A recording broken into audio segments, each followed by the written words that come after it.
Okay, I am about to record the critical thinking questions for chapter 5 on learning.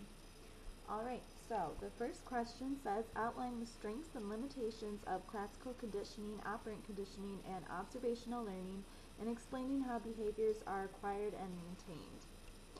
So classical conditioning, operant conditioning, and observational learning both have impacted, or all have impacted the field of psychology.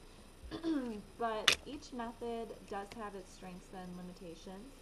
Firstly, classical conditioning is a type of learning that where a stimulus acquires the ability to evoke a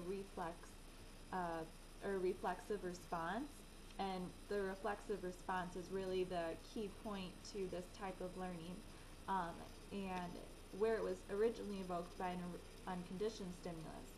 One of the great things about classical conditioning is that we can see it in everyday life. Take advertising for an example.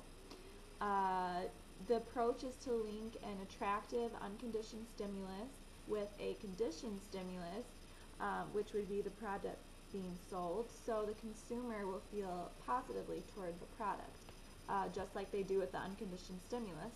And this is proved to be very lucrative and pretty clever. The example the book gives, I think, is the one with like the actress and the milk mustache, and trying to promote society to drink milk or something. But yeah, it's a pretty effective approach.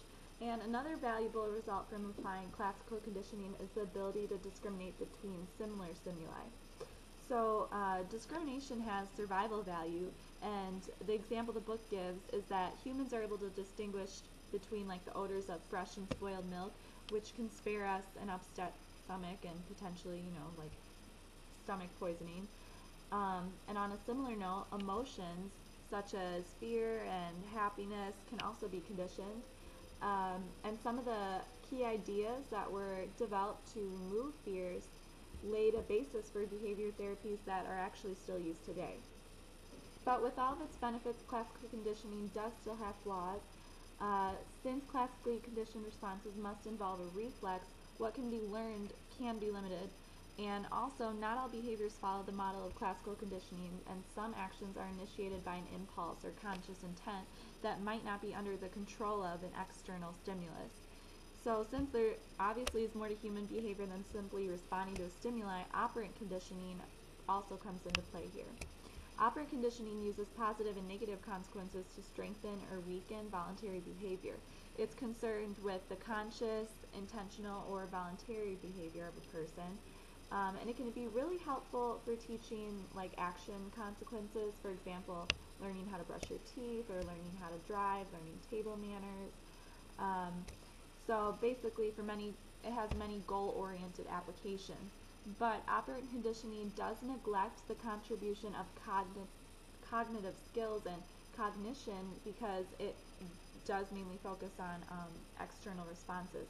Neither operant conditioning nor classical conditioning can explain the complex mental functions of people, like problem solving, reading, remembering. So that is where observational learning can come into play. The main strength and weakness depends on the model for observational learning. If the model is producing an appropriate behavior and it has a positive result, then you can consider that a strength. Also, the effectiveness of the model can be related to the status, the power, the attractiveness, a laundry list of other factors that can influence whether people will imitate the model. Alright, so the second question says, the use of behavior modification has been a source of controversy among psychologists, and others prepare arguments supporting that behavior modification should be used in society to shape behavior and should not be used in society to shape behavior. It should be used because it really can help those with psychological problems become more self-sufficient. It can help people become healthier, happier, and more functional members of society. Or in the example of the reinforcement schedules, rewarding people is very effective. For example, getting paid to work every 2 weeks so you can buy things you want reinforces people to consistently work. Bad habits can also be broken. There's a lot of positive things that can come from this. But for some cases, behavior modification can be inappropriate. Because of its lack of choice for the patient, it can be a little bit abused. For example, dictators or like extreme religious groups altering the behavior of youth can be harmful to society. And finally, the third question, think of a behavior a friend or family knew. Use what I know in this chapter to formulate a detailed plan. Okay, so my mom struggles with staying with weight loss programs, so I've kind of formulated a method to change her behavior of eating too much sweets and get on a more consistent exercise schedule. I do believe that operant conditioning would be the most effective strategy to obtain this goal. I would implement a fixed ratio schedule to maintain a high response for her. For example, like every 5 pounds she lost, she would be rewarded in various ways, like, I don't know, getting a massage or like going on a little trip or something. Negative reinforcement could also be effective because I would teach her to exercise efficiently, which would be the increased behavior in order to successfully lose weight, which would be the removed consequence. I could apply observational learning to her exercise routine because with me as the model, I believe she'd watch me and get motivated to imitate my routine towards being more physically fit.